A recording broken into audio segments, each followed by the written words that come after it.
ছোট ছোট সবসময় কেটে কেটে দেওয়া উচিত, আমি ওকে কেটে কেটে দিচ্ছি। শুভ দীপাবলি, সবাইকে শুভেচ্ছা। আমার লেখা ভোগা। হাঁটছি সবাই একই সাথে, পথটা কিছু ভিন্ন আছে। চলার পথে আলাপ চলুক, রাজা কুজি গল্প করুন। ঠকতে ঠকতে আঘাত পেয়ে দুনিয়াটাকে দেখবেছে। নাই তো ভালো বাসল সবাই, ভালো রেখো নিজেকে নিজেই। অপমানের অশ্রুধারা করবে তাকে জলের মালা।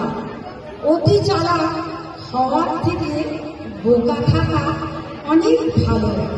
দুঃখগুলো উড়িয়ে দিয়ে নিজেই চলো সুখের আলো। এখনো যারা বোকা আছো, প্রাণ করে তারাই বাঁচো। একটা বিশেষ ঘটনা, আমার এই যে ছোট বোনটা নিজের কবিতা লিখে এর গত বছরে হায়ার সেকেন্ডারি পরীক্ষার 4 লাইন ভাবসা ভাবসা আমার এখান থেকে এসেছিল। কিন্তু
একদম সরু সরু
Yeah.